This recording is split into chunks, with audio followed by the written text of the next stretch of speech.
You're listening to the Autism Weekly podcast. Each week, we share community voices and bring light to stories that increase awareness, acceptance, equity, access, and inclusion. If you haven't already, subscribe to join the Autism Weekly family. I'm your host, Jeff Skibitsky. This week, we welcome Dr. Rajaraman to the podcast to talk about compassionate care in the ABA field. This is a crucial ABA therapy subject because ABA therapy is a type of care, and caring is based on compassion. We know compassion can foster trust, leading to better communication between a patient and their provider, improve care quality. And for 14 years, Dr. Rajaraman has taught, interacted with, and learned from children and adolescents of all abilities. He joined the faculty at UMBC after earning his doctorate in BA Behavior Analysis from Western New England University. He now serves as a mentor to psychology students at the undergraduate and graduate levels and has published research in the Journal of Applied Behavior Analysis in Practice, and Autism. Dittu is also currently one of the faculty and staff at the Vanderbilt University. And Dittu, welcome to the podcast. Thank you. Thanks so much for having me. I'm very thrilled to be here. It's a beautiful day, great day to talk about compassionate care. I think every day should be a great day to talk about compassionate care. It's kind of a lightning subject when you actually think about what's going on in the world around us. But it's also a subject that had not really filtered through our services until recently. I mean, it's been there. We've talked about it. We know about it. But we've never really applied our energy to make sure it's there all the time. So how did you get to thinking about integrating compassionate care into the work that you do? Yeah, I think that compassionate care, as I think we're talking about it, and I'm sure later on we'll go into the nitty gritty of what it means. But most people, I think, have a visual or a sense of what compassionate care is. And for me, it really came up as part of the privilege of working in different settings and applying behavior analysis to different demographics of individuals across different settings. So I got my start. I cut my teeth at a residential school for children with some pretty severe needs and children who engage in very dangerous, high rate, high intensity behaviors. And that, it was a residential program. So the students were living at the school, and they were doing that quite literally because they couldn't, their behavior was too dangerous for them to live at home. And that's where I learned about the principles of behavior analysis, the power of, that the environment has on our behavior. And I also learned a set of procedures and techniques that we used to not only in attempts to address behavior, but often to manage behavioral episodes when they got out of control. So for me, I never disentangled my learning of the theory and the principles of behavior analysis with some of the practical things that we were doing, things like physical management tactics, restraints, seclusions, and procedures like that. That isn't to say that my work at that residential school was not compassionate. But once I moved to a setting where I didn't have those resources, the personnel and the team members, where we could respond to dangerous behavioral episodes in ways that relied on physical management tactics, that was step number one in revealing that alternative methods were necessary. And it's sort of, when you're in a setting where you can't do the things that you were trained to do, or when you can't do what you understand to be best practice, that you really need to unpeel the banana and kind of ask, if we're in a setting where we could never engage in procedures like restraint, for example, how do we go about treating individuals and meaningfully incorporating them into therapy in a way that involves, their assent and in a way that kind of respects their agency and autonomy? So I think I stumbled upon it by being in situations where I was providing care, and it was thrust upon me to come up with a more kind of compassionate way. Yeah, I mean, and compassion just in general is the idea of having empathy, and being able to kind of put yourself in somebody else's position and to be able to look at what's humanizing through the process. I remember 20 years ago when I was going through kind of learning each of these models of care and trying to be able to implement them into practice as a supervisor, is that I remember the old Low Boss videos. and the hospitalized setting, adult, going through some intense behaviors, and extinction being used as a primary principle, which is, I mean, it's trying not to reinforce the behavior, but the idea of compassion and empathy during the research and the lab science days of proving some of these behavioral techniques wasn't really there. So as much, I mean, when you think about the evolving nature of compassionate care, from the time where we were standing up the science to where we are now, what does that mean? Like, how is our thought process needing to change? And I guess that goes with defining what compassionate care is in ABA. Yeah, I think so. This is a great question. It's a big question, so we'll try to tackle it in some parts. I gave a talk on compassionate care a few months ago, and I did something that I hadn't done before, which was I Googled the word compassion to see what it means. And it has these two important components. You tapped into one of them. Empathy is a critical component of compassion, sharing in the emotional experience or in the lived experiences of others. The second one, I think, is the one that we tend to associate more with compassion, which is acting in a way to alleviate other people's suffering or other people's distress. And if you just take that half of the definition, acting in a way to alleviate other people's distress, as far back as like the founding of modern psychology, psychology was thought of as a compassionate endeavor. You know, Freud and his contemporaries said, now that we're beginning to understand things about the psyche or about how the mind works, we should use that to help alleviate human suffering. It's like in the initial textbooks, in the initial treatises. And certainly when we were taking principles from the basic behavior analytic laboratory, understanding how environments and principles of things like reinforcement, punishment, and extinction, how those things impacted the behavior of many types of organisms, including humans. The kind of original gangsters of applied behavior analysis, they set out to say, well, if we are understanding these principles, we should use them to help alleviate human behavioral problems or human distress. So at its core, applied behavior analysis is a compassionate endeavor. I believe that. I give credit to the kind of the founding members of the field who kind of said that we should be addressing behavioral problems that are of societal relevance and of relevance to those who we serve. So that's the compassion piece, but that empathy piece maybe wasn't always there. And I think that is where I feel as though we've evolved in many ways. When we were first translating principles from that basic animal laboratory to human application, we weren't necessarily thinking about the physical, lived, and perceived experience of the ABA procedures that our clients were receiving. And I think that's where we have sometimes procedures that are tied to the principles, the behavioral principles, but that kind of maybe don't look too pretty to watch and perhaps don't feel very good to experience. So the modern contemporary evolution, I think, takes into account that, yes, procedures will be efficacious. They will work and they will reduce behavioral problems when you rely on things like extinction and punishment. But that may not be the way that we want other people to be treated. It may not be the way that we would want ourselves to be treated, our kids to be treated.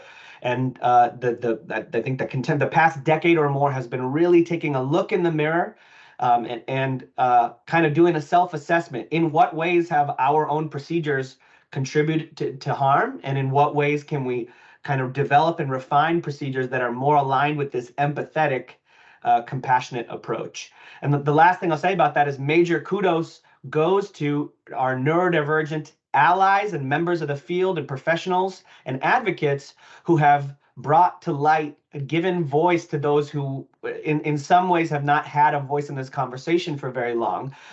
Individuals, autistic members of the community who have said, I experienced ABA firsthand. Let me just detail what that experience felt like for me. That was a big paradigm shift. That was very transformative in my own practice and in the way I kind of interacted with individuals ever since. No, and the way that you were kind of walking through almost the historic timeline of a lot of these things and how it actually has come from different domains of psychology and how it kind of is rooted as we've grown, we've learned, and we're applying differently. It also puts into context that, you know, it takes time. I mean, this isn't something that we can immediately turn the page on because there's so much to the science that we are doing that if we automatically expect that everybody's going to be well trained enough to do things correctly overnight and change their philosophy, I think that that might be an assumption that we couldn't live up to. It doesn't mean that we need to not start making those changes, but I think that it's something that, having some patience through the process is equally important. So how do you kind of put into that context of, all of the techniques that we've been trained on for so long are rooted in very core implementable science that is almost piece by piece written out for us as far as this is exactly how you do the procedure. And we're working in a field that requires some creativity at times, individualization at times. So where's the training mismatch? Where do we start to be able to create opportunities for people to learn how to be creative within our field, yet still follow principles? It's another really terrific and big question, one for which I could only hope to have like a fraction of an answer. I think that when you bring up training, like where can we kind of pivot our training so that we are taught that individualization and creativity from the front end? That makes me think of the fact that evolution is ongoing, but historically and for a very long time, we have worshipped at the altar of a particular type of evidence when it comes to the development of the procedures that we use. And that evidence has been looking at data points on a graph that show without a shred of doubt that this procedure led to this reduction in challenging behavior, for example. And despite the fact that that graph represents highly valid data, it represents truth. And, if all the journals were to be burned down, then 1,000 years from now, we'd likely find the same effect when we did that same procedure. That's the beautiful thing about science, is we're kind of discovering facts about nature. However, the lens with which us humans have looked at science has been somewhat narrow and myopic in our past. And I think that's where we could potentially shift things. So what I mean by that is that we have throughout history looked at the fact that certain procedures have decreased challenging behavior. And we've said, well, this works and this will work if you try it. But when we talk about what works, we're only referring to the particular behavior that we targeted for reduction. And we only look at the fact that we've only graphed that particular response or that type of behavior on our graphs. We're not paying attention to other elements of that therapeutic experience. We haven't historically paid any attention to the extent to which children are volunteering to participate in this therapeutic experience, the extent to which children are signing off and saying, hey, this is the way I'd like to be treated.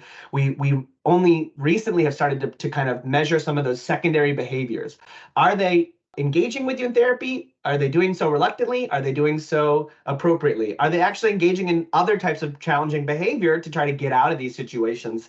So kind of similar to what I said earlier, like when you put yourself in a situation where you have a different starting point, the earlier example is if I'm in a new setting where I can never implement restraint, it's going to change the way I approach every single situation.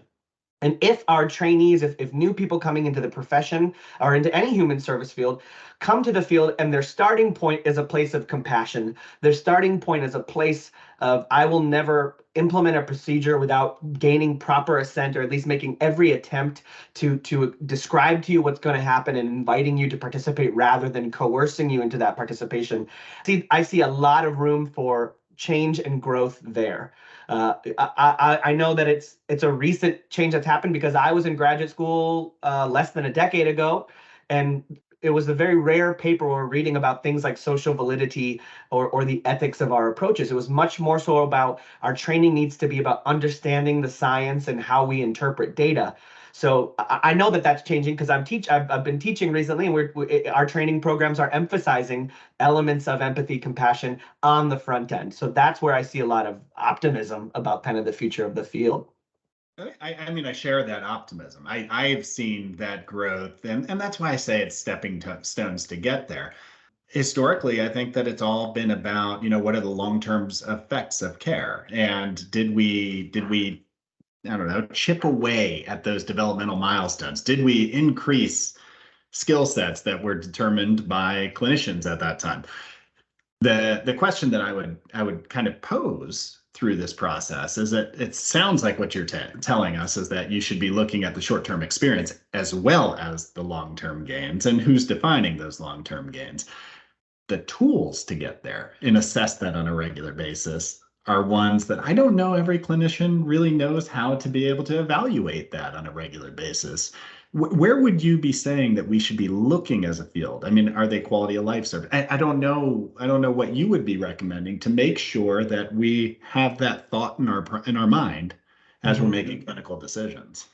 Sure. I think the very first place to look is directly at our clients, because I can speak to personal experiences of putting procedures in place, watching clients appear distressed or not, not like that I did this thing to them, but believing deeply and connecting to the science that, well, this is the right thing for this person at this moment in time. Fighting this battle, that not withholding this reinforcer or delivering this particular consequence is the right thing for them, despite the fact that they don't love it, that their parents who may or may not be watching don't love it. And so the first place to look and to reflect, I think, to engage in self-reflection is if my clients engaging in behaviors indicative of avoidance, withdrawal. First of all, maybe I should allow them to withdraw and I should regroup, re-examine what I'm doing. Second of all, I should take it as data that the situation that we've created is not a preferred one. And so I don't think that we necessarily need a survey to teach us that children are avoiding the programs that we're designing for them.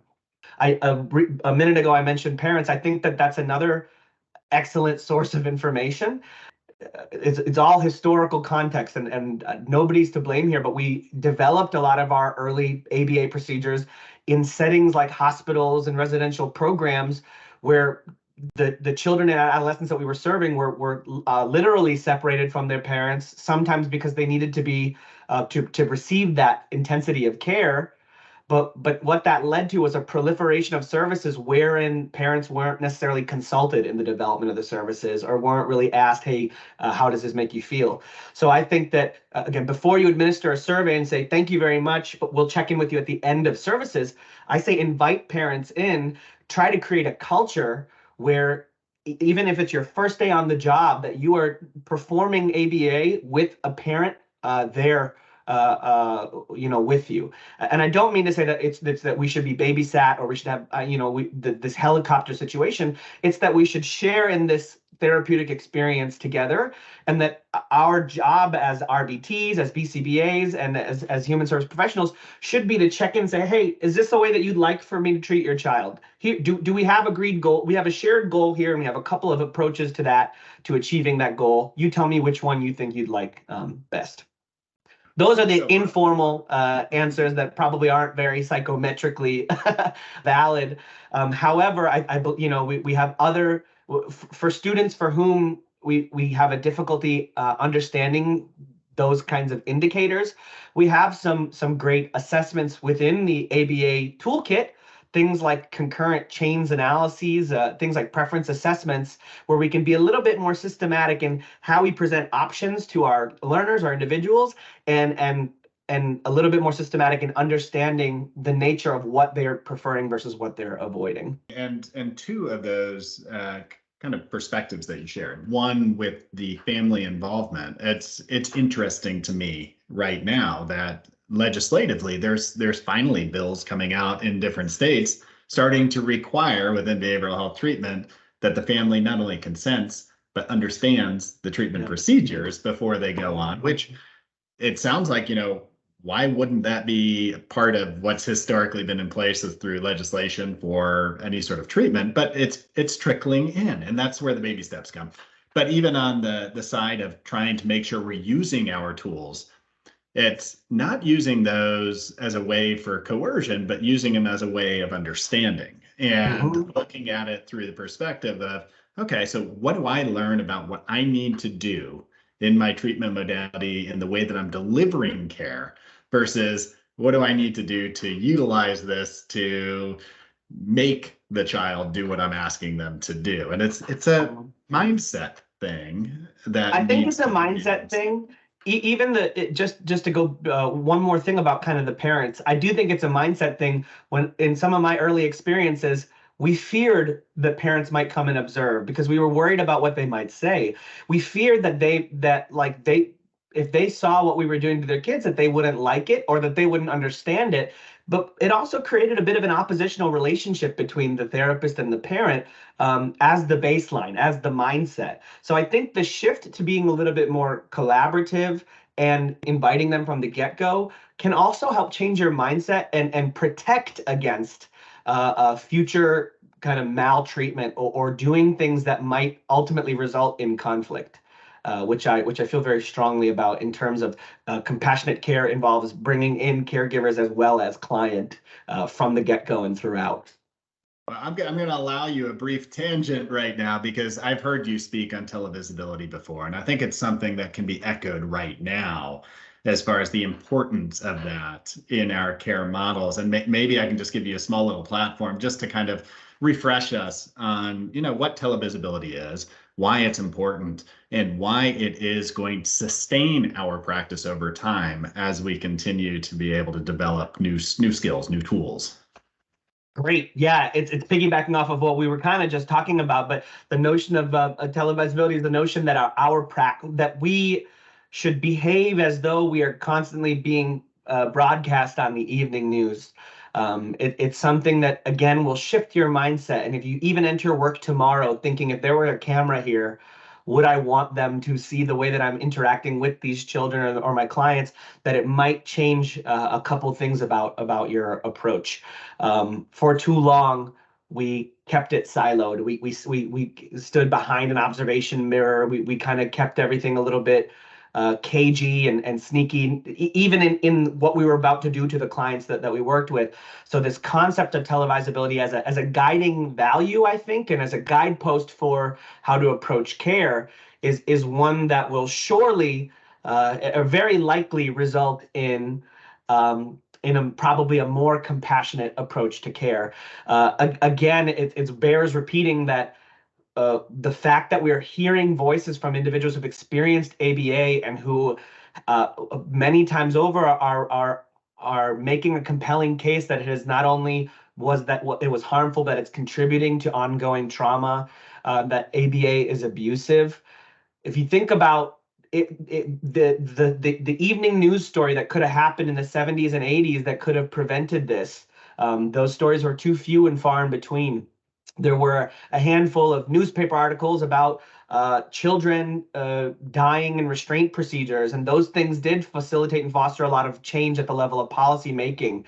So it's this notion that there's often a cause and effect between big time stories, between public displays of procedures and things like that, and how we change our procedures on a macro level moving forward. So I think it's great advice. Well, the last thing I'll say, given that ABA is under a lot of scrutiny right now, and I think rightfully so. ABA is under a microscope. When new parents who are coming in thinking about ABA services, if they go and Google ABA, they're probably more likely to find negative press than they are positive press. Each individual member of our field has a responsibility and the opportunity to shift that culture by engaging it, by being guided by televisability, I think, as a core value. It's a great kind of ethos to live by there, is to kind of say anything that I'm doing is that if I'm ashamed of what I'm doing, that others are seeing what I'm doing, then there might be something wrong with it. And I think that there's a level of accountability, professional to professional, to be able to kind of hold each other to that level of care, because ABA as a practice, as a treatment modality, is a wonderful resource to have. ABA provided inadequately or inappropriately or with the wrong context behind it can, like you said, be harmful. So we need to hold each other accountable through the process. But how would you suggest that we, in kind of broad strokes, start putting compassionate care into practice? Are there specific things that you could point to? In broad strokes, yeah, I know that you had my colleague Pablo Juarez on the podcast a little while ago, and Pablo spoke about kind of something called community-informed practice, and I see it as a really great vehicle for ensuring that compassionate care can be embedded into your practice. And it's aligned with this concept of televisability, is the notion of putting our behavior out there, putting our plans out there, and setting up a schedule so that we do so on a semi-regular basis. Every 3 months or so, meet with the parents of the children that you're serving, or if you can do what Pablo has been successful in doing, and Pablo and his colleagues, is develop a community, an advisory community of trusted professionals, of trusted individuals that represent those who we purport to serve. In other words, Pablo helped co-develop an autistic advisory committee at Vanderbilt University Medical Center, with the plan, with an impetus for us to regularly check in and say, these are the procedures that we plan to implement with such and such kind of population or in this setting. Can you guide us in the way of how do you perceive these procedures, and what suggestions do you have? I think that that's a really, again, another good protective factor, and a specific strategy that organizations can undertake to start engaging in compassionate practice. That's the broad answer. On the individual answer, you know, it does start with kind of consuming some content. We're learning in some of our work in public schools that it's one thing to encourage folks to try different procedures when you're there, when you're able to consult, and when you're able to provide supervision. It's another thing entirely to change the culture of, you know, of challenging behavior is bad, they're doing it because they're aggressive, and thinking instead of challenging behavior as communicating some type of distress. And if I frame a child's challenging behavior as communication or as dysregulation, then my approach to that is not necessarily to teach in the moment, to say, well, you can't get away with it this time, but instead to pause, to empathize, to do whatever I can to make that distress go away, and then be planful about how I might address those bigger challenges in future intervention planning. Absolutely. And especially on the BCBA level, the clinician level, for them to be able to kind of compartmentalize a lot of that, to realize that, you know, a failure is a learning opportunity. The failure is not on the behalf of the recipient of the care. The failure might be just on the treatment plan itself. It's not working, and it's not something I should be ashamed of. It's something I learn from and I adapt. But then I think about the implementer of the care. It's oftentimes a direct care personnel. And for the behavior technician, as they're going through it, it's the mindset. They're going into a very tough job. I've done it. I would imagine that you've probably experienced that role during your life as well, where it's a very difficult job at times, is that you don't always see the progress. Sometimes it's lonely. Sometimes there's absence of a variety of people that are there to help support you immediately. And it's that mindset that you go in of, you know, being optimistic, having that kind of glass half full mentality, realizing that there's no such thing as perfection in care, and having that sympathy and empathy for the person that you're working with, and that you're not trying to change, you're working with them on their goals through that process, which takes time. So the same patience that one might give themselves, it's so important to trickle that down and put it into the same perspective of, I need to give that same leeway, that same flexibility, that same understanding to whoever it is that I'm working with throughout that process. Do you have advice for clinicians at that level to say, you know, when this isn't happening for me, who do I turn to? Where do I go? How do I learn? I certainly would love to talk about who I turn to, but I actually have some actionable thoughts about even in those interactions themselves. If you're finding that you keep visiting a client's house and you show up dreading it because you know it's not going to go well, or you're just worried about the slow progress, the optimism can only take you so far. But what I think can be really helpful is this might require chatting with your supervisors or making sure the team's on board. But if you can approach care from the perspective of, my first job is to at all costs to make this learner love spending time with me or make this learner love the setting that we're in, again, it will change 100 things about what you might typically do. Because if you enter a new job, you enter a new institution, there are going to be rules and guidelines in place. That's how I met so many of my first few clients. Was I opened the binder that said this is their behavior intervention plan. When they do this, don't respond to them. Only allow them to say mom's house 3 times before you say that's all done. And we were so beholden by those rules, and so we had to try to create these positive relationships while navigating these kind of sticky rules.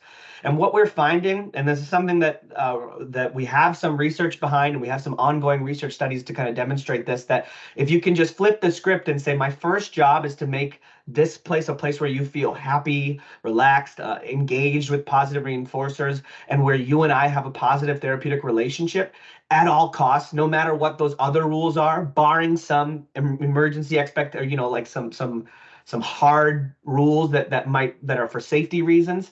I think that's a way to take this doldrum, this dread that you've been feeling for months, and flip it on its head within a week. And we're seeing that time and time again. So that is a really wonderful, actionable reset. You're resetting the relationship. You're allowing the child to trust that you're not there to take their toys away, that you're not there to only instruct. And from there, this is what I'm really excited about getting some data on. From the point where you've repaired the relationship, you've built trust, it seems very likely that children will be more willing to engage in instructional time, in therapeutic time, and in adult-directed activity, even without kind of focused teaching. So the actionable advice is to change some of the procedures so that you're focusing primarily on how can I remove the evocative stimuli, the things that are likely to trigger challenging behavior, and how can I just focus on creating a really, really positive relationship.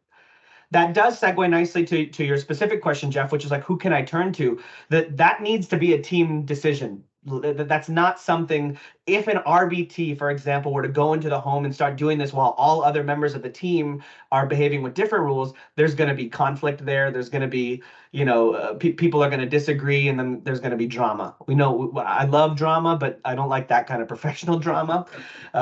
So making sure that an entire team is on board with those procedures maybe starts with going to your direct supervisor.